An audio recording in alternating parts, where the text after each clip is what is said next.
There are two parties in DC. You have an evil party and a party. And occasionally those two parties get together and do something evil and we call that bipartisanship. There is only one president that I know of in recent history that has threatened to withhold national federal aid from states in times of disaster, and that is Donald Trump. They always complain about like, oh, everybody's a racist. Oh, I bet you're gonna call me racist now. This is just racist. This is just racist. Yeah, I mean, if you're going to build a foreign policy establishment and you want to posture as being strong, I'm gonna hire the guy who wants to like make the entire Middle East into a parking lot. We had world peace on Donald Trump's watch. And then also, I kind of like that he might, nuke the entire Middle East. Friends, if you want to help with some algorithm love, click like, comment down below. I love you guys, everybody who's doing that. Appreciate it. Let's get into this. So the question this evening is, of course, Kamala. Okay, so this is a man by the name of John Doyle. John Doyle Wikipedia. Let's see what we can find out about this man. He was born in 1999. He's 24 years old. Is this true? Jesus. He's a little baby. He's an American YouTuber and political commentator. He's a paleo conservative and has supported Donald Trump in 2020. Paleo conservative, if you guys didn't know, is a Christian nationalist. So think Andrew Wilson, calls himself a paleo conservative. These people are typically not people that are big on democracy. They're by and large very supportive of the idea of a dictatorship, getting rid of democratic norms, this sort of a thing. He's just a full-on authoritarian. He was listed by Newsweek as one of the young, diverse conservative stars progressives need to fear. Okay. I'm going to be honest with you. I don't fear this man. We go to his YouTube channel. It's him smoking a cigarette. Here's a video railing on immigration. Trump is in danger. Him reporting on foreign influence in the media when that story broke. Theater kids took over the government. Why 2024 is actually our last chance. Okay, I think I got the gist of it. Versus Trump. As a political moderate myself, I actually view presidential elections as a referendum on the incumbent party, and we are in somewhat of a unique circumstance given that Joe Biden has not really been leading anything, even though he wears the title of president, but instead his successor, his right-hand man, who spent the last 4 years signing off on everything that they've done together, the fruits of their administration, is now on the campaign trail looking to succeed him in becoming America's next president.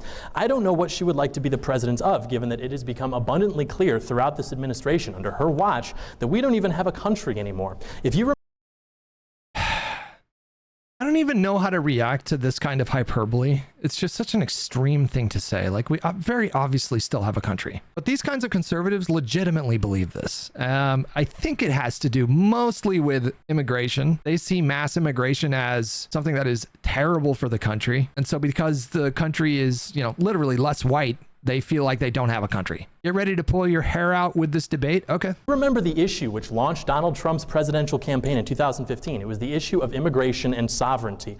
America had been expressing anxiety about this issue since the 1990s. Nobody had offered them a political solution until Donald Trump descended from the golden escalator and did so. So he gets into office and we saw historic actions that worked at combating mass immigration, such as the Remain in Mexico policy, the ending of catch and release, $20 billion. I don't think that Donald Trump ended catch and release. I believe hold on a second. Catch and release. Because I keep seeing them say this. One of the reasons why conservatives say that they didn't want the bipartisan immigration bill signed into law was because they said it, quote unquote, codified catch and release. But my understanding is that catch and release is baked into our asylum laws. So what we mean when we say that, or I don't know what conservatives mean when they say it, but catch and release is this process that we have in this country where if somebody shows up at the southern border and they apply for asylum and they meet a certain set of criteria and they're not immediately turned away, then they are put into our system. They are given sometimes ankle bracelets or a burner phone or maybe a little bit of money to give them shelter like really early on. And then they're set up usually with a sponsor, somebody that already lives in the country. And then they have to wait like 5 to 8 years before they get a court date. And so this is what they mean when they say that we release them into the country. That was not ended on Donald Trump's watch. It was temporarily restricted after Trump invoked emergency authorization from the federal government as a response to COVID. So right out the gate here, he's just not telling the truth. He paused catch and release, but he didn't end it. You would have to pass a bill rewriting our asylum laws to quote unquote end catch and release. million moving towards the border wall, actually allocating funds to build the border wall. He signed Title 42, which reduced immigration to near all-time lows during COVID. He implemented programs to standardize and professionalize deportation methods, which Obama in his final years sought to relax and destroy. Biden, on the other hand, when he gets into office, there are 302,000 encounters along the southwest border in December of 2023 alone, which is an all-time high. You see that being up 31% from November, up 13% from December of the prior.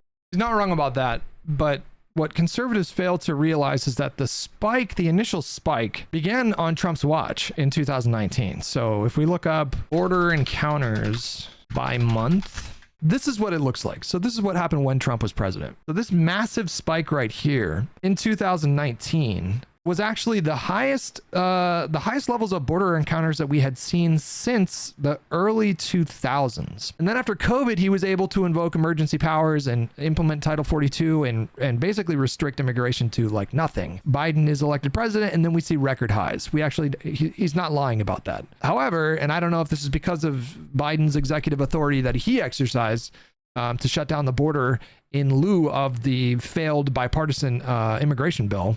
Now we see that border encounters are, lower than Trump's were in 2019. So it absolutely was a problem that spiraled completely out of control on Biden's watch. But if you want to address this issue meaningfully, you're going to need a bill from Congress, and they didn't want to do that. So year, which was the previous all-time high at that point. And yesterday we learned that 600,000 illegals are in this country now with criminal records, including 14,000. This is a lie. This was clarified by a spokesperson for DHS yesterday.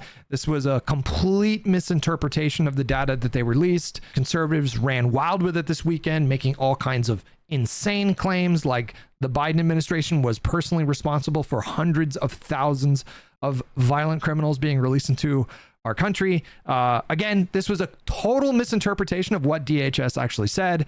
What DHS said was in reference to numbers over the last 40 years. And many of the people that they reference in these numbers are currently incarcerated in our prison system. So this is just a complete lie. Who have been convicted of homicide, 15,000 who have been convicted of sexual assault. Lie. And the Biden-Harris administration have lost track of more than 250,000 migrant children, according to the DHS. This is also a lie. This is also a lie. If we want to fact check this, so if we go to Newsweek, which is surprisingly kind of a conservative outlet these days, but they clarify, we'll just skip to the bottom. It's nuanced, but Trump's claim is based on an audit that showed between fiscal years 2019 and 2023, U.S. Immigration and Customs Enforcement had reported that more than 32,000 unaccompanied migrant children had not appeared in court for immigration proceedings. The audit found that ICE was not able to account for the location of all these children. The audit also said ICE had not issued orders for 291,000 children to appear in court. Trump appears to have combined these two figures to try to make 325,000. The audit did not state that the 291,000 without court orders were missing, nor did it say that all 32,000 children could not be located. ICE is not a child welfare authority, and unaccompanied migrant children are placed in shelters or with a sponsor by the Department of Health and Human Services, which is meant to monitor placements. The audit monitored reporting under the Trump and Biden administration. So again, this is another claim that they constantly make, and it's false. Department of Homeland Security's Inspector General. So Democrats took a look at this mess and they decided they would try to ram a bill through Congress written by two Democrats. Nope, it was not rammed through Congress. It was carefully negotiated over 5 months. And one Republican. The GOP caucus outright rejected this bill because it would have allowed. Nope, that's not true. They were initially ready to support the bill, and it was only after they got calls from Donald Trump to railroad it and make sure that it didn't pass in order to not give Biden a win. That's when it failed. But initially, there was enough support for it to pass. Man, this guy's lying so much. He's just rapid firing bullshit. This is why it is tricky to sort of take on conservatives in the information space. Is because they lie so brazenly, so egregiously, so blatantly, so frequently that you need to be like a freak like me, who I wake up and I'm just checking the news first thing in the morning, and I'm doing that for like 2 or 3 hours. And most people just don't have the time to do that. So if you hear someone like John Doyle making all these claims and he sounds confident, he's a good speaker, I can understand why people would be inclined to believe him, but everything he's saying is bullshit. Literally everything he's saying is bullshit. for a minimum of 1.5 million asylum seekers and a maximum of 3 million, and it would write into law catch and release, among other things, that would Catch and release is already codified. It's already written into our asylum laws. It's not the idea that this bill would have codified catch and release is ridiculous. He's complaining that the cap on immigration is too high under the bipartisan immigration bill, one that, again, the Border Patrol Union endorsed. But the fact of the matter is that there currently is no cap. There's a cap in place right now because of an executive order, but there's nothing on the books to cap asylum claims, to cap the amount of people that can show up at the border over the course of a week. In the bill as it was written, it empowered DHS, I believe, to effectively shut down the border if we saw 4,000, at minimum 4,000 people showing up at our border every day for 7 days. If that happened, DHS had the authority to shut the border down, and now there is no cap. And so it's insane to me to complain, well, you know, the bill allowed for too many people to show up at our border. Well, there's currently no cap. So, and I don't mean that like no cap as in no bullshit. would weaken our southern border. So Republicans, as the youth say. Republicans in the House, of course, rejected this bill, and Democrats, of course, did this out of political desperation, and now they're claiming that Republicans killed this bipartisan bill for political reasons. They did. Trump did openly. Trump openly killed the bill for political reasons. False. They killed the bill because it's simply a bad bill. Joe Biden. Nope. They killed the bill because they got a call from Donald Trump. Biden could fix immigration right now if he wanted to. He doesn't. On day one. He did. He exercised executive authority, and he brought that number down to 2,000 per day. Rather, he actually restarted catch and release. He stopped the construction of 500 miles of Trump's border. This idea that he restarted catch and release when, again, this is a policy that has been enshrined in our laws since the 60s when the asylum laws were written. So more lies. Wall. He ended the Remain in Mexico policy. You said something about the border wall there. What did you just say? Political reasons. That's false. They killed the bill because it's simply a bad bill. Joe Biden could fix immigration right now if he wanted to. He doesn't. On day one, rather, he actually restarted catch and release. He stopped the construction of 500 miles of Trump's border wall. I don't think it was 500 miles. I don't know where he's getting that number. It is true that he tried to stop building the portions of the wall. Donald Trump was responsible for 52 miles of new wall, and then I believe 25 miles of fortifying existing wall, and then he renovated a bunch of existing wall as well. It is true that Joe Biden tried to stop the border wall construction, and the courts compelled him to finish what Trump had started. Those funds were appropriated, and those projects began when Trump was in office. This is a thing that lefties try to throw at Biden. Like, oh, Biden said he was, pro-immigration, but then he built Donald Trump's wall. Well, the courts forced him to, and when the media asked him, do you think this wall is going to work? He just point blank said, no, I think this is pointless. He ended the Remain in Mexico policy, and he extended and granted TPS the stay of nearly 600,000 Haitians, which is a lot of fun. And he also signed an executive order on day one halting deportation. There's nothing inherently wrong with granting TPS protections. I mean, I believe people were fleeing Haiti because of political corruption and a natural disaster that took place there. I mean, this is America, right? Patience. This is all inconducive to having a border, which is sort of like Civilization 101. Who gets to be here, who does not? Also, the economy, it's in the toilet. Yet under Trump, it's not. 7 million new jobs, more than 3 times the government experts' projection. You had middle-class family income growing to nearly 6,000. It's funny that he doesn't mention Biden's jobs numbers, but Biden's worst year of jobs was better than Trump's best year of jobs. $1,000 more than what it had been prior, more than 5 times the gains during the previous administration. You had the unemployment rate that was reaching 3.5%, which was the lowest. We've had the longest the longest amount of time with sustained unemployment, I think, ever on Biden's watch. And a half century. You had sustained low levels of unemployment, I mean.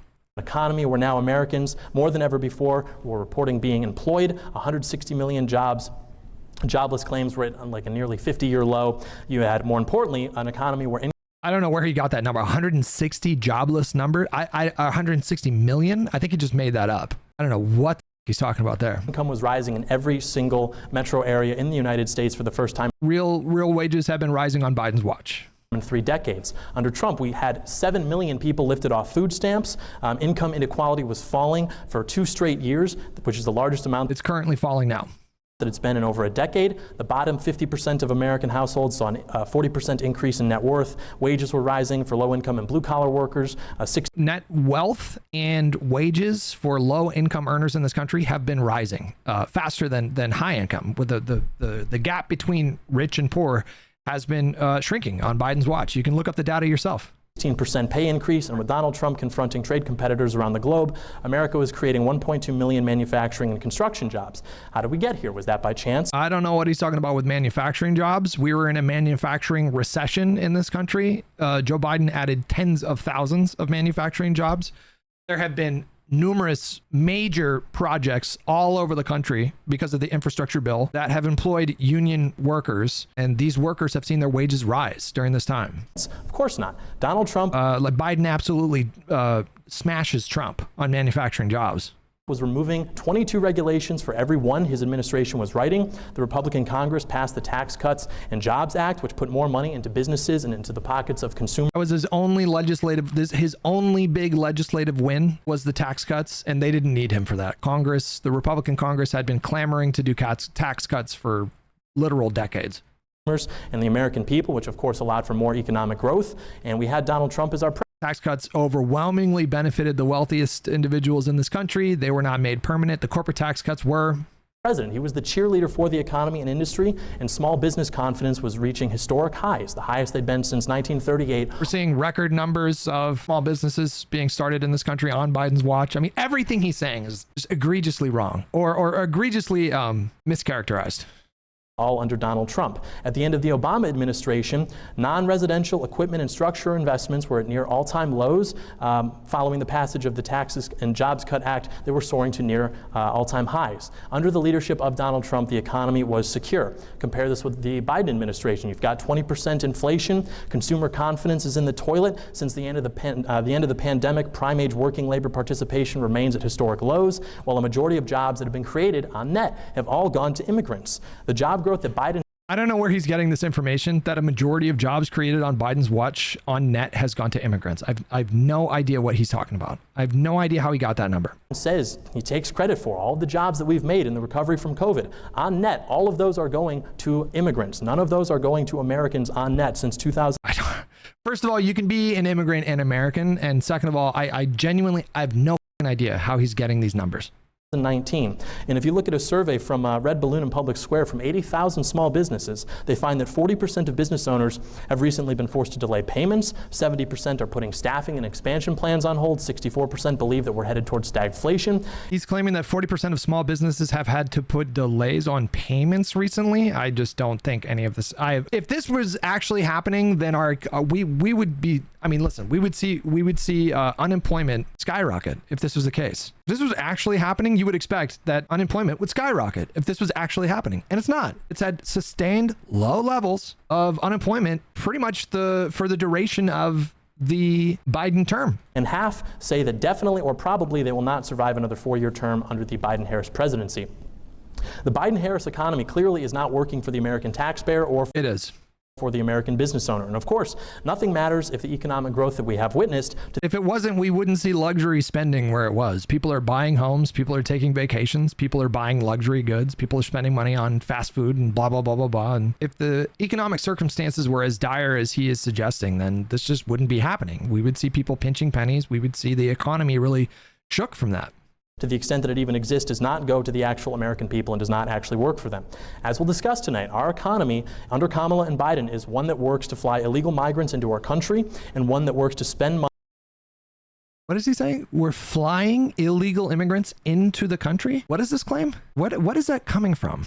What is he talking about? Is that a deliberate confusion tactic? Is he talking about people that are transported somewhere into the country after they're processed into our system? He's claiming that Biden is flying in illegal immigrants into the country. Money and sell weapons to other countries while American towns and American people are drowning under 10 feet of water. Joe Biden yesterday, he said there's no more money for North Carolina, Tennessee. What he was saying was he had marshaled the full weight of the federal government to help these states. And we should also say that every single governor in every single state has said that the Biden administration has been on top of everything. The governor of Georgia North Carolina, Florida, and Alabama, all 4 of these governors have praised the Biden administration for being as readily available as they have been and for authorizing emergency funds within hours. I think the Biden administration declared an emergency before the storm even hit, so that there was no delay in federal assistance for these states. I mean, what's happening to these people is heartbreaking. You see the imagery of entire towns flooded, and it's obviously terrible. But this idea that the Biden administration has not been very immediate in their federal assistance programs is ridiculous. And the people that are complaining about funds going to Israel or funds going to Ukraine rather than people in North Carolina, Congress right now could convene and pass a law saying that victims of natural disasters are entitled to more federal aid. They could do that tomorrow. Joe Biden cannot do that. He cannot unilaterally decide, you know what, instead of sending $700, let's send $2,000. He can't do that by himself. That has to come from Congress. Congress has the power of the purse. They are the ones that determine how much Americans get in a situation like that. And might I add, when we're talking about the $700 stipend that comes from FEMA for Americans that are victims of natural disasters, that's only meant as a stopgap. The $700 stimulus is not the only aid that people get in situations like that. If people have their homes destroyed, if people have their businesses destroyed, the federal government has programs that people can apply for to get further aid if their insurance doesn't cover their lost items, their lost homes, their lost businesses. It's not just $700. So for example, in Lahaina in Maui, there was that horrible fire last year. It was about a year ago, I think, right? September of 2023 is when that happened, or maybe August. I don't remember.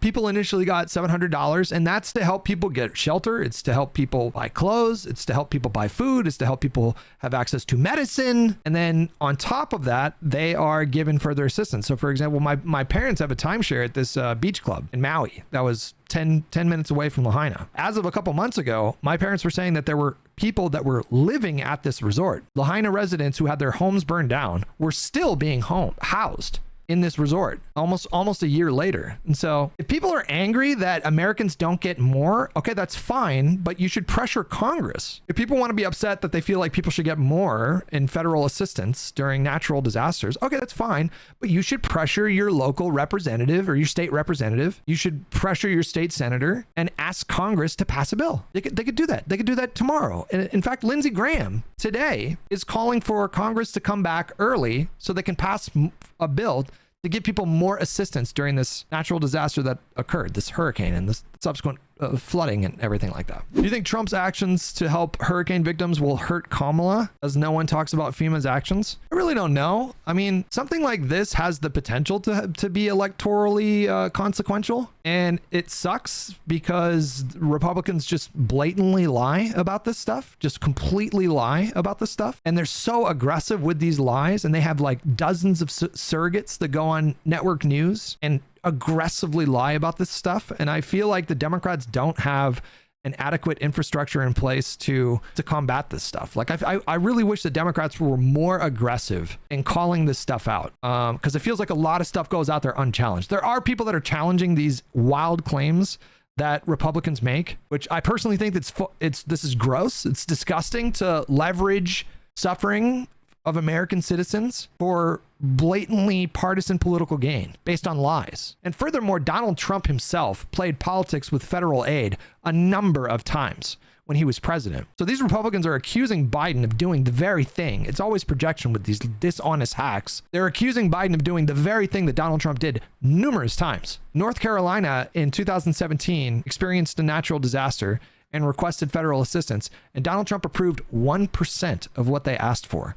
California had federal aid held up for, I think, a couple weeks after fires ravaged my state, and he played politics with it. Well, California should have raked their forests. If they had only raked their forest, then they wouldn't have had these fires. So I don't really want to give him this aid. Eventually he folded, but there was aid that was held up for like a week or two. You never saw Biden do that a single time during his presidency. Never, not once, ever, ever, ever, ever. Every single time there was a natural disaster on Biden's watch, he marshaled the full weight of the federal government immediately. Find me a single governor in this country that ever had a bad word to say about Biden's response to natural disasters. Find me a single governor that had single bad thing to say about him. Georgia, all these people who desperately need support right now. But in the last 2 years, we have given $175 billion to Ukraine. Why? Literally why? The border wall, the most pro-American. I think the why is pretty obvious. Ukraine is an ally. They're an international ally. They're a European ally, and they're being invaded by a hostile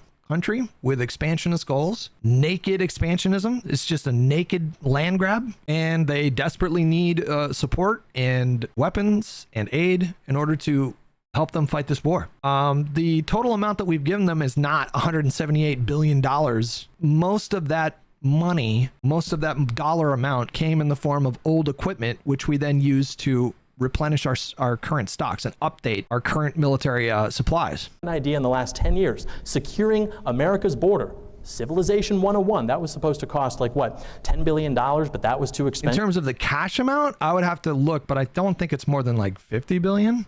Trump's mass deportation plan is supposed to cost $100 billion. I have to read about why that's impossible every day in the New Yorker, but we're sending $175 billion to Ukraine just in the last 2. They're never going to do a mass deportation thing. They're never going to do it. Like, people like Donald Trump are going to run on this issue, but they're never going to do it. I mean, the political price for doing something like this would be way too much. It would be a nightmare. I mean, you would have images and video of families literally being torn apart and millions of people being moved to concentration camps along our southern border. So this is just something that Trump likes to dangle in front of his voters, but he'll never do this. He will never do a mass deportation thing. It would be way too politically costly, and it would decimate various economies all over the country. It would decimate various economies all over the country. He would never do it. 2.5 years, which, by the way, is far more difficult mechanically, like laundering money to foreign countries, going through different organizations, keeping track of it. Yeah, the idea that we're laundering money to Ukraine is insane. The point being, I pay taxes, you pay taxes. Wouldn't it be nice for a change to see that money actually going towards the interests of American people instead? It did to a much further degree on Biden's watch. He passed the largest domestic stimulus in our nation's history with the ARP. We halved childhood poverty because of the child tax credit stuff that we did with the ARP. The union support and just this idea that the federal government isn't doing enough for Americans. It's pretty rich coming from a Republican who essentially, it would not shock me if this person who's speaking wants to eliminate all social spending programs. It would not shock me if this person wants to get rid of Social Security, Medicare, Medicaid, welfare, unemployment. It would not shock me one bit. So for him to say, like, why are we sending all this money to Ukraine when we could be spending this money on Americans? It's like, okay, let's hear what programs you would favor in terms of funneling that and redirecting those funds that otherwise would have been spent on Ukraine. What would you like to do with that money? What he would probably say is, easy, let's just use it all and spend it all on our debt, and then, we'll do trickle-down economics. It's the same tired with these people. Instead of to the citizens of the world, wouldn't it be nice for the American government to actually look out for you and not everyone else in the world while you foot the bill? I won't hold my breath, however, expecting answers to these questions because they aren't supposed to be answered. They have no plan. They don't have a plan because they are completely beholden to the political establishment. That's why things can more or less continue operating and the public doesn't understand. I mean, Kamala's way heavier on policy than Trump. Way heavier on policy than Trump. Understand how badly their president's mental state is until the first time they wheel him out for a debate and people realize how gone this guy is, because the White House can more or less continue to run because Joe Biden is not actually in charge. And there's no plan but to continue the managed decline of our country. She even had no policies on her website until literally we're not in decline. 5 minutes ago. And if she does have a plan to fix everything, you have to ask, okay, why? What's going wrong right now? Well, number one, we're in a divided government. So obviously the Republicans in the House are going to block any legislation that Biden wants to get done. Number two, she was not president. She was a vice president. It's her job to be a glorified cheerleader for the president for the last 4 years. This idea that she could have immediately fixed all the problems that plague America is ridiculous. In office. You've been in office for 4 years. Joe Biden clearly hasn't been in charge. So who has been Yes, he has. in charge? Why don't you fix these things now? And I mean, he even owned up. They fixed a lot of things. They passed a lot of good bills. Trump owned up to his record in 2020 by saying that he will continue to do more of what has been successful. If Kamala is saying, well, there are problems, how is that then not an indictment of her, everything that's happened in the last 4 years? This idea, no president in the history of ever has just gone in and fixed every problem. First of all, we don't even agree on what the problems are. And second of all, you have Congress to contend with. There's a co-equal branch of government. They play a really pivotal part in a president's agenda. And look at what's happening today. We've got hurricanes destroying towns, destroying livelihoods, $30 billion in property damage, 160 people dead. What does Joe Biden say when asked if he has any words for the victims of the hurricane? He says, well, we've given them everything we have. They say, can we give any more resources? He says, no. Okay. It's not his fault. Even if he wanted to give more, he can't. Congress sets the cap on how much aid people get during a disaster. What he was saying was, I have done everything I can possibly do to help right now. They are getting all the support that they can get from the federal government right now. That's what he was saying.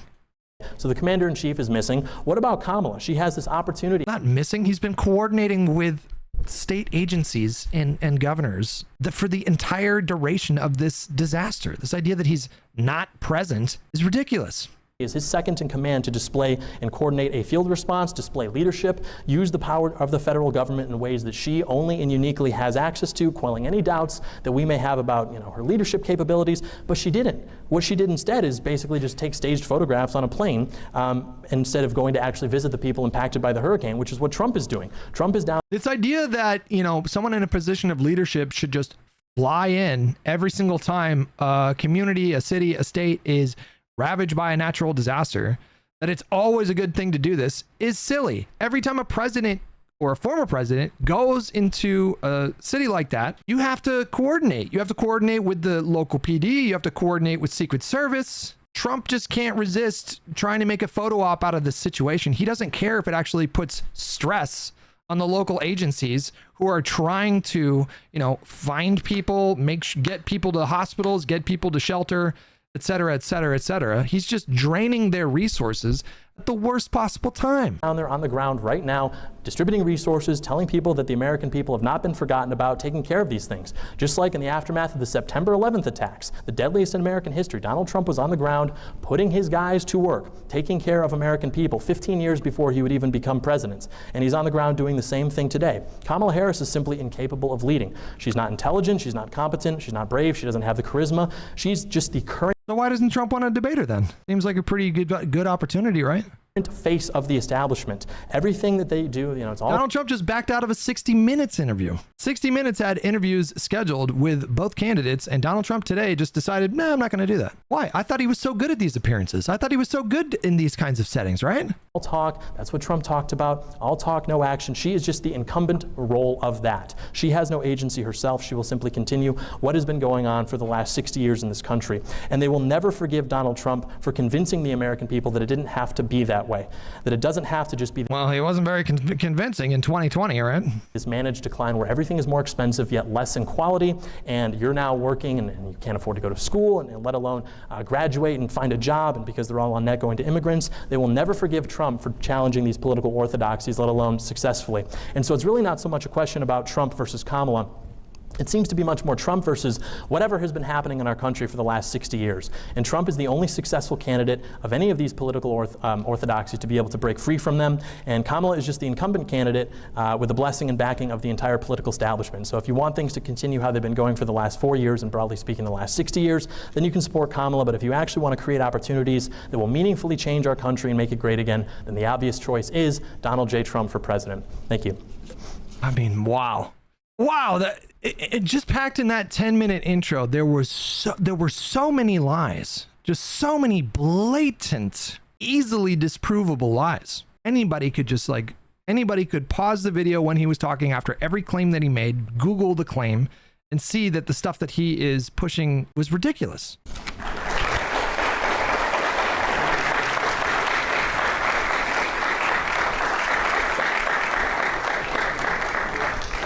Thank you very much for that opening, John. We're going to kick it over to Stephen for 10 minutes as well. And just want to let everybody know that if Stephen would like, he can push some of his opening statement time into the open dialogue if he doesn't want to take the full 10 minutes. Thank you very much, Stephen, for being with us. The floor is all yours for your opening as well. What did Roseanne say? You know they eat babies. That is not bullshit. It's true. So it's not just the dogs and the cats, not just the pets. It's not just the dogs and the cats. They're full-on vampires. And everybody still thinks I'm crazy, but I'm not crazy. They're full-on vampires. They love the taste of human flesh and they drink human blood. I just don't know what to do about this. I don't know what to do about this. She's not alone in thinking this. There are literal millions of people who believe this. The conservative project in this country is so off the rails and patently insane. There's millions and millions and millions and millions of people that believe this stuff. And I don't know what to do about it. I don't know what to do about it. So when people say like, we need to bridge the divide, you know, we need to reach across the aisle and figure out what our differences are and realize that we're all Americans and we all want the same thing. It's like, no, we don't. We do not want the same thing. I don't know what she is calling me a vampire. She is accusing me of drinking human blood, and she's not kidding. And there is no equivalent to this on the left. There's no equivalent to this. They do, Tucker. Stop staring at me like You're that. freaking me out, man. Because She's not kidding. This is not a joke. She's being serious. She's being serious here. you spent your life in the entertainment business, so I think you have some authority on this. So many kids that I was in mental institutions with over the years, they are all from those cults. And they've covered it all up. They covered it all up. And, you know, I just pray to God. I'm just going to pray to God that he opens everybody's eyes in this country. By the time we go in to vote for Trump, that he will open up everybody's eyes and they will stop pretending to be asleep. You know what they say? You can't wake people up that are pretending to be asleep, but I pray to God, please wake up even those who are pretending. The irony here is just rich, you know, because I was just talking a moment ago about like, I don't know how to get through to these people. Or rather, I don't know how to like wake her up. There's nothing you can do about this. There's nothing you can do about it. This is a mental, you know, this is mental unwellness. And she's got a crowd of people cheering her for it, you know. And there's nothing we can do about that. The only thing we can do about it, guys, is just make sure they lose again and again and again, over and over and over. Okay. We have two parties in the United States, and right now, one of those parties lives in delusion. Yep. Conservatives rely on the ability to cast a huge net and to cover a ton of ground and to lie and lie and lie about every single topic they bring up. That's why if you try to ever actually force a conservative to own a particular position, it's really they will bad. pivot away from that and go to some other position where they will lie. Okay. Most of the people that, for instance, I'm debating on these types of debates now don't believe, for instance, that dinosaurs existed. If you look at things like, I believe the response to the recent disasters was brought up in North Carolina. If you look at the responses from DeSantis, if you look at the responses from Kemp in Georgia, if you look at the response from Collins, everybody is saying we are getting exactly what we need. Joe Biden has called these people already. It is a lie that Donald Trump is pushing. It is a lie that conservatives like John Doyle are pushing, that states aren't getting what they need from Biden. And it should be a deal breaker. That should be a deal breaker. Donald Trump, a couple days ago, was in front of a podium telling the world, in front of these news networks' cameras, telling the world that these governors were having a hard time getting a hold of Biden. Just made it up. He just made it up. Just complete lie. It was not based on anything. You didn't hear that from any of these governors. In fact, they said the opposite. That should be the end of someone's candidacy. For someone to lie about something like that in a rational society with consequences and accountability, that would be the end of someone's campaign. To lie about something so insidiously. This is just not true. Google.com, search for it. Governor's response, recent disaster, governor's response, hurricane. It's not true. Everything he says is a lie. Yep. Now, on the contrary, there has been Donald Trump who has refused aid to states before. Yeah. There are reported conversations with Kushner saying that Donald Trump wanted to withhold aid from people. Initially in California, when the wildfires were happening under his term, Donald Trump withheld that aid. And a speech a few days ago, Donald Trump talked again about potentially withholding. Really pisses me off because I know people that were personally impacted by those fires. Those fires in Northern California, you guys, do you have a sense of the scale of those fires? Thousands of people were displaced. I mean, I drove through and looked at the fires in Santa Rosa, what they did in like Northeast Santa Rosa. It was like an apocalyptic, just nothing but burnt down buildings and houses as far as the eyes can see. There was a day where fires were so bad in Northern California that when I stepped outside in Los Angeles, it looked like Blade Runner 2049. I had never experienced anything like that. I stepped outside and it was like the world had a sepia filter added to it because of fires in Northern California. And when that was going on and people were suffering, really suffering, he was playing politics with federal aid. Deal breaker. I mean, again, like this is something that by itself would have been enough to completely tank George W. Bush when he was going for re-election in 2004. Barack Obama when he was going for re-election in 2012. Bill Clinton when he was going for re-election in 1996. If any of those three would have done what Donald Trump did regularly when it came to marshaling federal forces for disasters, it would have been the end of their campaign. It would have been the end of their political career. And for some reason, conservatives in this country have been whipped up into such a hysteria that they either don't believe the things that are said about Trump that are absolutely true, or they don't care. And it's a problem. It's a big, big problem.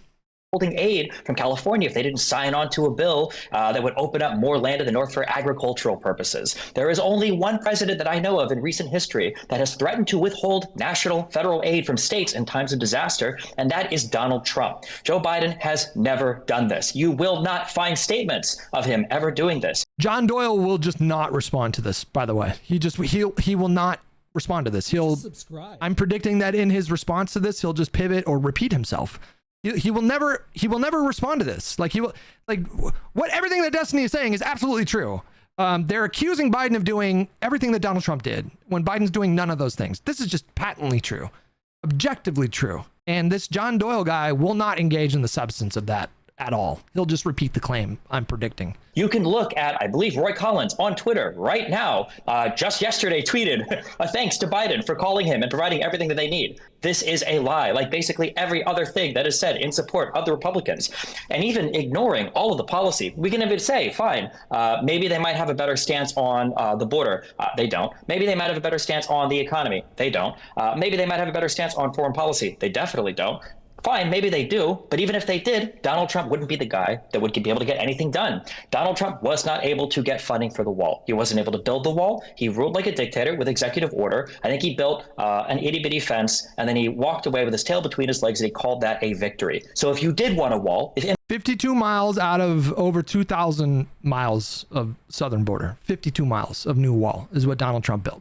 Immigration was something that was scary to you, why would you rely on Donald Trump, who was a massive and total and utter failure in his administration, where both sides of Congress were controlled by his party, to do anything, right? He wouldn't be the guy for it. He was incapable of doing it. And he was only able to have such good numbers because he was able to rely on COVID to shut down the border with Title 42. And he was able to rely on the fact that a lot of people were sick and didn't feel like making the journey to the United States. And you can tell because if you look at that graph that he lies about, that he shows at events where he says, this is when I left office, he actually left office like about a year later when the immigration numbers are starting to spike up again. Yeah. So if immigration is your issue, Donald Trump's not the guy to solve it. He can't work with Congress to pass legislation. There was a big bill on the border from Langford that Doyle, for some reason, called a Democrat. I just think we need to go like really scorched earth with these people. We need to get very aggressive in our rhetoric. When they try to repeat these lies, I feel like at this point, the stakes are so high, the urgency is so high.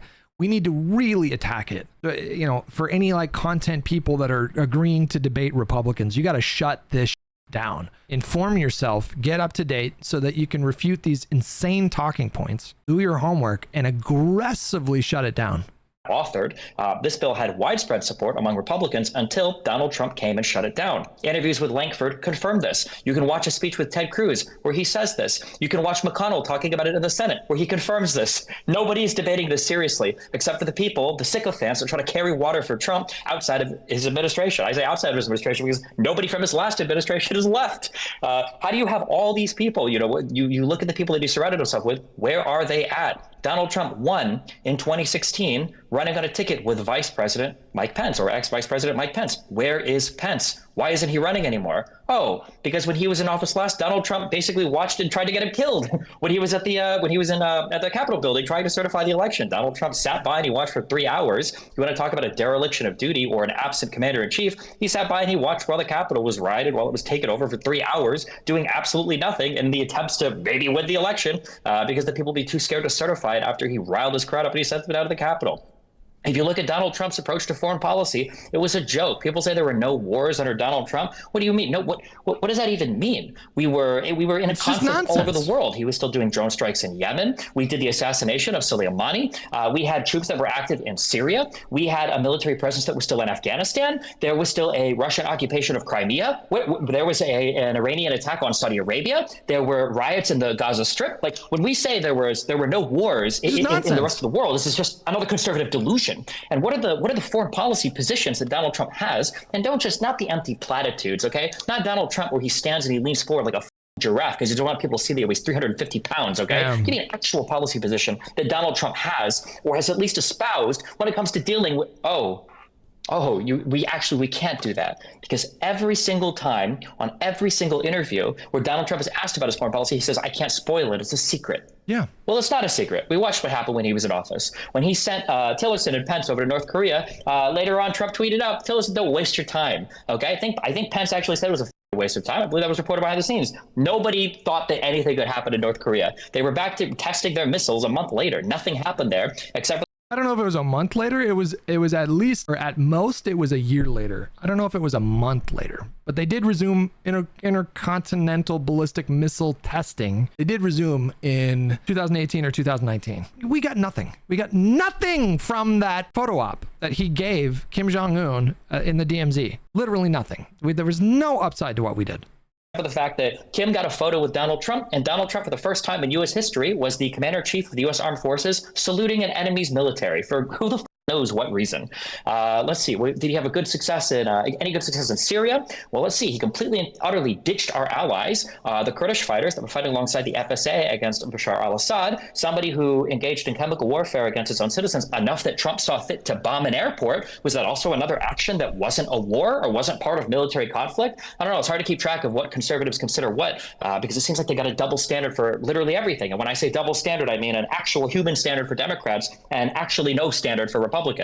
When we look at things like the economy, we talked about pulling kids out of childhood poverty. Did Donald Trump have a policy for that? Well, let's see. When he was in front of that economic forum, and they asked him, Donald Trump, what one specific policy would you actually give in order to alleviate? He probably just said like tax cuts, right? He probably said like, well, everyone's gonna be so much richer. Everyone's gonna be rich. We just do tax cuts for the billionaires. You know, it'll trickle down to the kids. They're going to get high-paying jobs. Everything's going to be fine. Childhood poverty. He gave an answer that puts Biden at his worst moments to shame.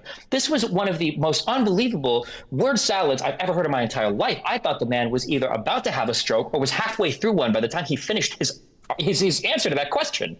But again, Republicans have absolutely no standards. They do not live in reality. They think that oil is a self-replenishing thing that comes from the ground because dinosaurs weren't real. Half of them think the earth is 6. Oh, yeah. I guess that must necessarily be true. If we're talking about like young earth creationists that don't believe in dinosaurs, yeah, like what do they think oil is? I've never actually asked that question. What do they think oil is?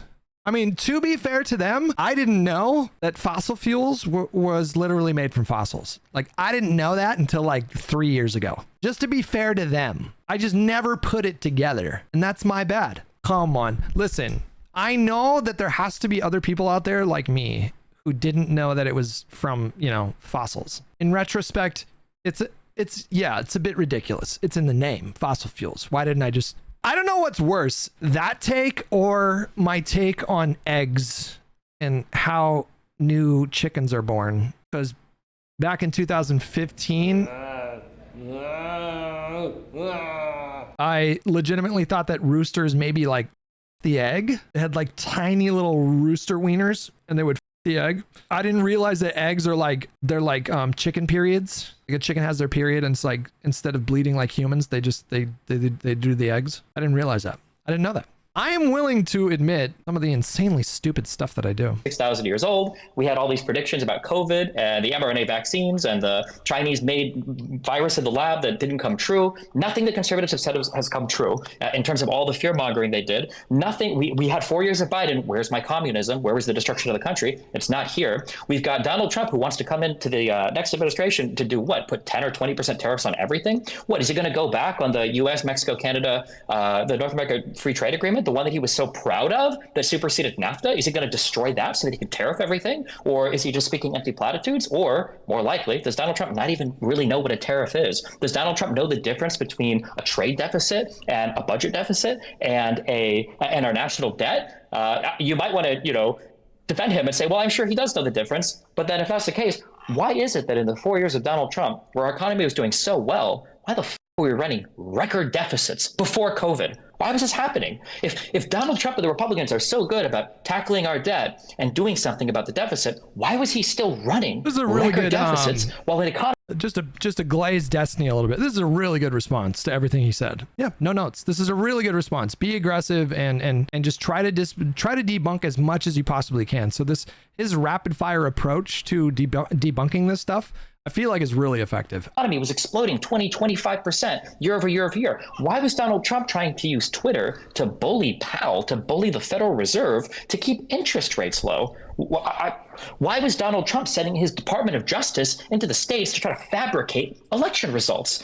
Why was Donald Trump trying to bully Jeff Sessions?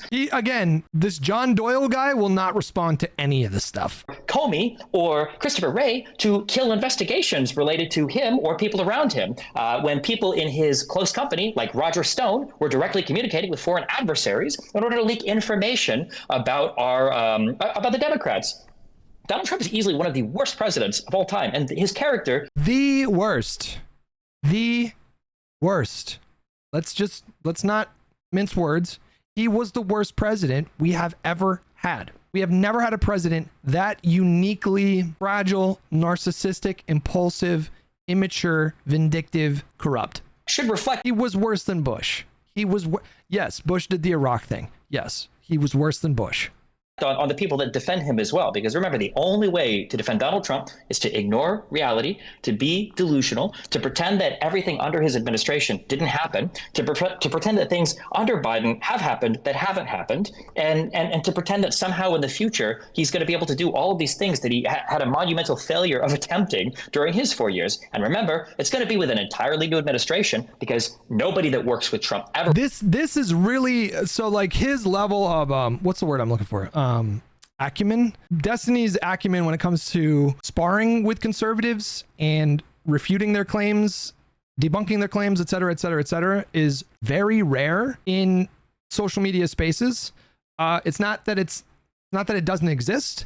We do have sort of sensible, you may call them centrist or liberals, who are out here fighting the good fight, but we have to fight a war on two fronts. So when you want to defend it, and I think the Democratic Party, as it currently is worth defending. Not infallible. It's not that the Democratic Party doesn't make mistakes. It's not like Biden never made mistakes, but eminently defensible. And for those of us that want to take up that job of engaging in politics in an honest way, we have to fight that war on two fronts. Because not only do we have to contend with MAGA, who lie like they breathe, who just egregiously, blatantly lie every time they open their mouths, we have to contend with Hassan Piker. We have to contend with like the leftist space, which gets way more social media engagement just because it's so sensational. So our job is doubly hard. Like there's way less infighting on the MAGA side of things. It's just way less. In terms of not in terms of the political party. There's way more infighting in terms of like Congress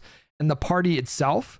But in terms of the discourse, you don't see like a ton of pushback from like moderate Republicans. You have like the Bulwark and Project Lincoln and some people in Midas Touch, for example. And so there is some of that going on, but the right-wing media machine, the social media machine, I mean, they are well-funded, they are organized, and they've had like a 10-year head start. So, you know, Charlie Kirk, massive engagement on social media. Ben Shapiro, Matt Walsh, Steven Crowder, Tim Pool, and now you have these sort of adjacent people like Russell Brand and Jimmy Dore and Joe Rogan. And I mean, it's a massive information ecosystem that right now sort of normie libs, we cannot compete with. Our numbers are nowhere near like that level. And so it is a two-front information war right now, because we have to deal with MAGA lies and we have to deal with communist lies. These goddamn communists. Anyways. Wants to work with him again, because either they see that Trump is corrupt or he calls them a rhino. And so now we have a new Trump. We've got a new vice president with Trump, a guy that said he would co-sign onto all of the malicious activity that Trump wants to do, which Pence wasn't willing to go along with. You know, God knows who he'd want to staff the Department of Justice with, or what any of his other cabinet positions would be like. And God help us all. You know, even if Trump loses the election, honestly, even if he loses the election by a landslide, the fact that there are so many tens of millions of Americans Republicans that have been lied to and tricked and deceived by the figures that were supposed to be at the left. Remember when we were supposed to have a George Soros controlling all of our communications, and instead we got an Elon Musk who is full-throatedly, avowedly, pro-Trump and posting AI misinformation about Kamala Harris, on a social media platform. Remember when the Hunter Biden laptop suppression was like the worst thing that's ever happened to the world, and then we get a JD Vance leak, and all of a sudden now Republicans believe in foreign interference? Now people leaking stuff about actual politicians. Believe it or not, Hunter Biden never ran for anything. I don't know if people remember that or not. Now it's a huge problem. Censoring stories was supposed to be the worst thing. We care about doxing. We care about all these things now. It's crazy how Republicans discover morality and standards whenever they have to levy any type of criticism to the left. I just wish that at some point they would live up to a single standard or apply anything consistently across the board. Thank you very much for that 10-minute opening. Yeah, he's really good at like aggressively tackling this stuff. And he has a really good command of the facts, which is just it's really, really important. The content creators that cover politics for a living, we have the luxury of like, it's our job to be informed. And so, the way that I start my day every day is I read the news for like 2 to 3 hours. It's not just the news, but I'm like looking up like what's relevant, reading news articles, watching interviews, and trying to inform myself as best as I can. And normal people or whatever with 9-to-5 jobs, they just don't have that luxury. They don't have the time to do that. But that's what it takes. Like you need to have a really commanding understanding of the facts. Otherwise, these people, because this is what the right wingers are doing. They are so. Here's one thing I'll give credit to the right wing space. They are so disciplined on messaging. I mean, they are blatant liars. Just they are unrepentant liars. They are chaos agents. They will say whatever they need to say to accomplish some political goal. They have no scruples whatsoever, none whatsoever. So I'm not praising them on that front, but they're really disciplined in their messaging, really disciplined. They've got it streamlined at this point. They've got their own echo chambers. So they all follow each other on Twitter and they all just kind of get on the same page like that. It's not like they're getting together in a boardroom meeting, once a week to discuss talking points. They're just like synced up. We just don't have the equivalent of that on the left right now. I'm really hoping to change that. I'm really hoping we can change that in the next 10 years or so. And we can build our own network that can compete with that. But that'll take time, and that'll take, and again, it's a two-front war with MAGA and insane leftists. So it's just not the same. Opening statement as well, Stephen. We are going to switch it back to John for his 5-minute rebuttal. John, thanks very much. The floor is all yours. It seemed to me like there was a lot there that was generally just firing from the hip at Republicans and specifically Donald Trump. And I think what it gets down to, which is what this debate often does, is just competing views of how politics actually works in this country. No, it's competing realities, I think would be a more appropriate way to categorize this. Destiny seems to be somebody who has faith in the establishment and the system, generally speaking, to do its job. And Donald Trump's political project is exactly the opposite of that. Donald Trump's political project was to go in and drain the swamp. And as anybody who's a Trump supporter knows, and maybe even laments, that did not exactly happen in his first administration. And it's because Donald Trump was the first president under the Republican ticket who was not awarded a mechanically functioning administration. Donald Trump, even George Bush, who I don't think anyone here maybe is a fan of the way that his administration functioned, but that administration functioned as it should have, in the sense that George Bush. He doesn't realize that this is a negative mark on Trump's ledger. Trump assembled his cabinet. He is responsible for staffing his own cabinet. What you're telling me is that Trump was not competent when it came to assembling a team that would, of course, all of this is nonsense. What he means by this is Donald Trump's cabinet during his first term, especially in the beginning, was not necessarily staffed with people who put Trump over the Constitution. There were people in, Reince Priebus and Tillerson and whatever. There were people serving in his cabinet that took their oaths seriously when they talked about loyalty to the Constitution. It's not a bad thing. It just bucked up against Trump. And so, yeah, that was that. Anyways. Bush was able to delegate and get things done. Donald Trump was not able to do this because there were so many people who understood that he was simply an irritant to an otherwise functioning, well-oiled machine, which is the Washington establishment. They didn't necessarily want to hitch their cart to that and taint a resume. Or you had Reince Priebus, the former head of the RNC. He had a Rolodex of names ready to go to fill these staffing positions. So it's not at all surprising to me that Trump was not able to execute the way that other presidents, including Republican presidents, were able to execute, because everything that Trump sought to do was a disruption of orthodoxies, which which have existed for 60 years and would like to exist after Donald Trump. And I think that a lot of those personnel issues have been resolved since. I think he understands some of the problems there. Doesn't this like perfectly encapsulate the sort of like anti-establishment, the vague anti-establishment movement? He's not getting into why it's a good idea to take a sledgehammer to the administrative state and just break it all down. He's not getting into the why. It's just breaking the establishment for the sake of breaking the establishment is appealing to these people. They don't care about the consequences of it. They don't care about the chaos that something like that causes. They just want to see it broken. And so that's enough for them. That's enough for them to like, yes, break it. Yes. They don't want to get into like, well, what does that look like? How does that hamper federal agencies and their ability to serve Americans?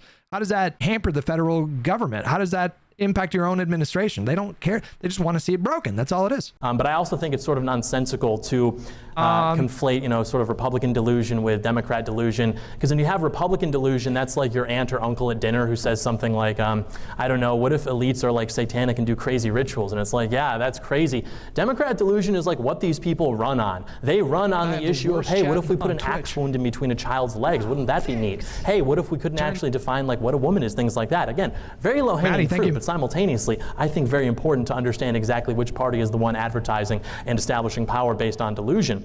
And so I didn't really hear much that was addressing the points I laid out directly in terms of why Trump did X. It was successful. Biden undid X, and now we are experiencing bad results because of that. And so in terms of Trump's staffing issues, again, you have an incentive there to not want to hitch your cart to that, whereas Kamala Harris had the highest overturning rate for her White House staff in history. It was like 92%. 92% of people who were working for her went away. They said, no, thank you, no more. What kind of leader is it where people who are the closest to her, working for her, in proximity to her, with no other incentive, no other obvious lily pad? I mean, you're working for Kamala Harris. That's maybe the future president. That's the vice president. They still left those jobs because working for her was such a nightmare. So the idea that she could somehow command and be a better executive than Donald Trump is just complete nonsense. Moreover, we haven't even heard that case. All we've heard is that Donald Trump is bad because Republicans are delusional or things like that. The tariff policy, I don't understand why we're against tariffs. Tariffs are like as American as apple pie. Every man who's on Mount Rushmore was a protectionist. 95% of all imports during the height of America's economic growth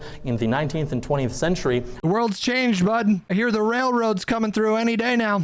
We're tariffed. Biden even kept the tariffs that Trump implemented. I don't even think the prospect of tariffs is something that is seriously debated between economists. It's essentially universal opposition to tariffs. I don't know if you can find any credible economists that are like, yeah, tariffs are great. No, yeah, tariffs. No, the cost wouldn't be passed down to consumers. I don't think you can find any economist that makes that argument. So if they were so bad with the Chinese imports, I mean, you would think that he would have repealed those, but of course he didn't. He held on to them. So I think that, the president is the executive. He doesn't have to necessarily pass bipartisan legislation to be an effective president. He is the executive, the chief executive. Sam Francis once said that there are two parties in D.C. You have an evil party and a retarded party. And occasionally those two parties get together and do something evil and retarded. And we call that bipartisanship. I think that's actually true. I don't think bipartisan legislation is an accurate measure for what makes a good. It's just so easy to be like an anti-establishment person on the internet because you don't have to talk about realistic solutions. All you have to do is just talk about how everything's broken. Everything sucks. Everything's broken. Everything sucks. Everything's broken. You're very special. That person, they suck. The thing that they did, it broke it. Everything sucks. Everything's broken. Everything. It's the lowest hanging fruit of any kind of ideology that you could adopt to make a buck on the internet in terms of content and stuff. Because all you got to do is just sit back. It's like the Tulsi Gabbard kind of approach to things. It's the RFK Jr. approach to it's the Vivek approach to things. This guy's doing the exact same thing. Everything sucks. Everything's broken. Everything sucks. Everything's broken. So you know what we should do? We should actually take a sledgehammer to the administrative state and then break everything further. Let's just break it. None of it works, and so let's just break it and tear it down and get rid of it. And it's just so lazy and tired and stupid. It's the easiest thing that you can do if you want to get into a racket online. If you really wanted to grift, like really grift, that is the easiest thing you can do. You could start tomorrow and be making like $10,000 a month within a year. Good leader. Congress has what, a 2% approval rating on its best day, something like. What's difficult is getting into policy. What's difficult is getting into detail. What's difficult is doing a policy and you don't even necessarily see the fruits of those policies in the first year, 2, 3 years. Obamacare passed in 2010. It was wildly unpopular. It was single-handedly the reason why, well, that along with like the bank bailouts, were the reason why Democrats got clobbered in the midterms, in the 2010 midterms, just got murdered in the midterms because of the ACA. And then it was just nothing but like Fox News propaganda talking about how the ACA was going to cause death panels, and they were going to, they were going to take away your doctor, and everything was going to skyrocket in price, and it's socialism and it's communism, blah, blah, blah. 8 years later, when the ACA was actually under threat of being repealed, only then did it become a popular policy. And now it's so popular that the Republicans will probably never try to get rid of it again for the next 15 years. It's just toxic for them to talk about getting rid of the ACA. That took years for that policy to bear fruit. It took years for that to happen. So the infrastructure bill, there's a lot of projects that haven't even started, projects that have been announced with this infrastructure that haven't even started yet. But so these things take time. And for someone who's like super anti-establishment, you don't have to get into any of those details. It's the same thing. Just like, it's broken, it doesn't work. It's broken, it doesn't work. Everything's broken. Everything's broken. They thrive in the chaos and the ignorance and blah, blah, blah, blah. That we think working with these people, these swamp rats, is actually indicative of what makes a good leader. A good leader is someone who can get in there and just pass his legislation through. We'll figure out the legality. I shouldn't say it. We'll pass his legislation, and it gets help. Now he sounds like a tanky. This is the same thing that like Mike from PA was, and Kyle Kalinske and Crystal Ball was saying about Biden. Just do the thing.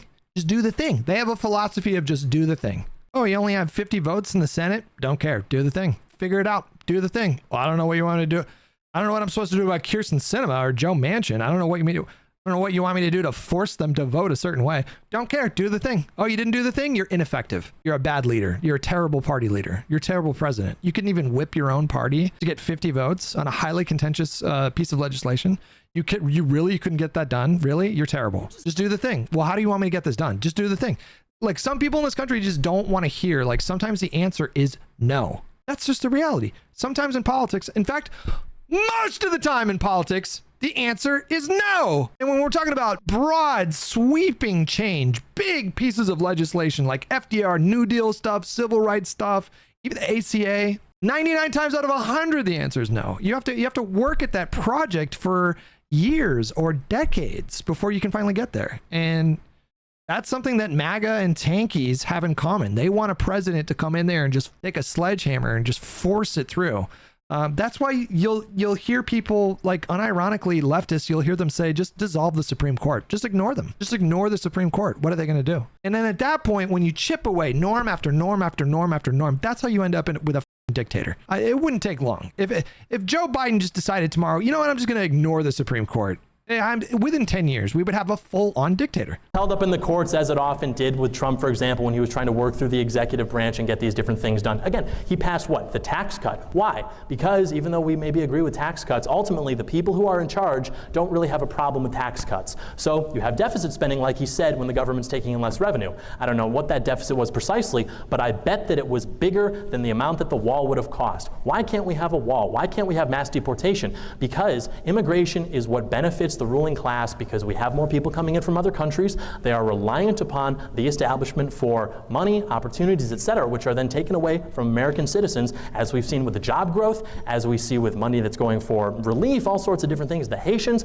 I don't know why, I was driving through Ohio to get here. I never thought I'd see a Haitian in Ohio. Nothing against Haitians, it's just, peas, apples and oranges, I guess. I don't know. Nothing against Haitians, but it's weird seeing Haitians in Ohio. They always complain about, like, oh, everybody's a racist. Oh, I bet you're going to call me racist now. Oh, is that racist? You think that was racist? Are you triggered because you feel like that was racist? Everybody's a racist now? Like, you can't complain about anything without being called. This is just racist. This is just racist. Nobody bussed in these Haitians into Springfield. Nobody flew them in. It wasn't some Democratic plot. As far as I understand, there were calls that were made, like the city of Springfield asked people, they said, hey, we need help with our economic development. We need help filling these jobs. And 20,000 Haitians showed up. over a period of time and filled out these jobs and benefited the city. But that should not be happening. We should not be prioritizing the interests of other people from all over the world like we have been during this administration. And Donald Trump dared to say that we can actually put America first. And that is why they have done everything in their power, be it lawsuits to assassination attempts, which my opponent this evening makes jokes about and thinks they're actually warranted, to stop this man because he upsets those orthodoxies in a way that no one else dared to. 5-minute rebuttal. We'll switch back to Stephen for his 5-minute rebuttal. Stephen, the floor is yours. Okay, well, Donald Trump talks about draining the swamp. I'm sorry. Donald Trump is the swamp. The most effective swamp that Donald Trump drained were his own cabinet members. When every single person around a guy, whether be it his personal people like Cohen, be it his own cabinet members like Rex Tillerson, people like Mike Pence, be it his own family members or his wife like Melania, who doesn't want to even be seen with him, whether it's other people in office who are begging him to call off the rioters on January 6th, like when him and McCarthy got into a fight on the phone. Every single person that has worked with Trump says that he is trash, and he is trash. How can you scream about having Jabba the Hutt draining the swamp when he is the swamp? Everywhere he goes is a swamp. If Donald Trump hadn't done The Apprentice, he would be a brokey crackhead wandering the streets of the Bronx or Manhattan trying to get a hit. He is a loser in every single part of his life, and the party backing him right now are losers. And I don't mean that in the abstract sense of let's have another 5-hour conversation about trans issues, but I mean that in the sense that his personal business adventures have been an epic failure. He's filed bankruptcy almost over half a dozen times, I believe. People from his prior administration have abandoned him. His own family is abandoning him. He is a convicted felon for a good reason too. He's faced, And it's intertwined with the sort of collective MAGA delusion that they all share. What's intertwined with that is this notion that they believe that they sincerely believe that Donald Trump is a winner, because you don't need to take an inventory. You don't need to take accountability. You don't need to appraise yourself and your movement and what you could have done better if you never acknowledge that you lost. So Donald Trump is objectively a loser. Presided over big losses in 2018, first one-term president since George H.W. Bush in 1992. So almost 30 years was the last time we had a one-term president, and is directly responsible for the Democrats having one of the best midterm performances for a first-term incumbent in modern history. Backed a ton of losing candidates in Senate races all over the country. We expanded our majority in the Senate in 2022. I mean, he has just been terrible, objectively terrible for the Republican Party. If I was a Republican voter and my candidate led to bad election cycle after bad election cycle after bad election cycle, I would be upset. I would be pissed. I'd be like, what the hell? Like, what? How did we go from having these huge majorities in a Republican trifecta in 2016 to this? But MAGA don't have to ever contend with this reality because they just don't acknowledge that the reality is the reality. In their minds, he didn't actually lose. It was fraud. Facing more felony charges. All of the lawyers that were working with him before have been either criminally indicted, criminally convicted, or in the case of people like Powell or Giuliani, disbarred, meaning they can't even practice law again, or Eastman as well. So the idea that we need to drain the swamp. Trump is the swamp, and he surrounds himself with the swamp. I've never seen people so gleefully line up to celebrate when a guy says, I fired the bad people, ignoring the fact that he hired the bad people too. You can't complain and cry about your own administration when it's your administration. And if you want to, that's fine. You could do that, but it just goes to further prove my point. Donald Trump is not the guy for the job. Even if you hate Kamala Harris, even if you think that Donald Trump's policies are good, he's clearly an ineffective leader. And I'm not willing to buy for another 4 years while this guy takes another run at the office to see if maybe he All right, the debate's in 20 minutes, guys. can figure out how to to do his job this time, because he clearly was incapable of doing it last time. The Republicans, for the first time in the history of the United States Congress, weren't even able to keep their majority speaker seat because there was so much infighting in the party. It's absolutely insane that we could look at a party like this and think they're capable of governing. That you have a president that is trying to aggressively witch hunt into the ground all these people. You want to bring up concrete facts. Again, look at Roy Collins' response in North Carolina today compared to under Trump's administration when they put in a request for some $800 million, and they got like 8. They got 1% of the requested aid. You could Google this. North Carolina, 2017, requested financial aid, requested federal aid. You could find this. This is all real. They're all facts. There's no way to hide from them. You know what else is facts? You want to talk about draining the swamp? Why do you have pardon lists that people like Giuliani and Eastman are referring to when they're working for Donald Trump? Why are these people going into office assuming they're going to be breaking crimes, asking to be put on a pardon list afterwards? Why is Donald Trump pardoning people like Manafort, who's proven to work in Ukraine, you know, the thing, and taking money without declaring it, the things that the Republicans so desperately have been trying to accuse Hunter Biden of doing for years? Why is Donald Trump pardoning people like Blackwater contractors who were responsible for massacres in the country of Iraq? I thought we didn't like foreign intervention. I thought we didn't like this type of like foreign policy. I guess unless Donald Trump is saying things like we're going to kill the terrorist families or we're going to take all of the Syrian oil fields. I wish the Republican delusion was just about dinosaurs or oil, but unfortunately, the Republican delusion runs far deeper and is far sicker. You heard Doyle laugh and joke and say, well, you know, you got to pass legislation and then figure out the legality afterwards. He's joking, but that's not a joke. That was the plan on January 6th. That's why Eastman said, we're going to try this particular thing, but if it gets tested to the courts, we'll probably lose 2-7. No, we'll probably lose 0-9. We'll probably lose every single Supreme Court justice. But you know what? I bet it won't even make it to court because it's a major political question. We're not even going to touch it. And that was the whole plan to overthrow the election. They still, 80% of Republicans still to this day don't even believe that the results of the last election were real. So unfortunately, the delusion goes much further. You want to talk about what is a woman? Well, right now, according to a conservative, a woman...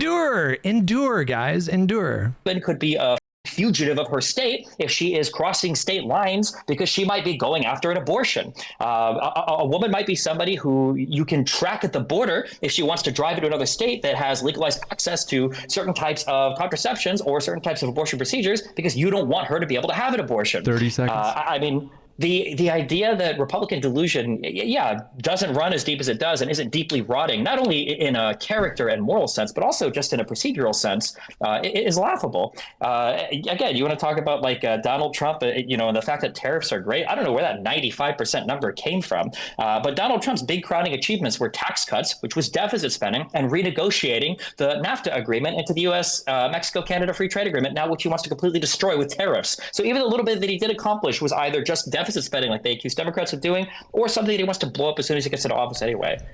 Time. Thank you very much, Stephen.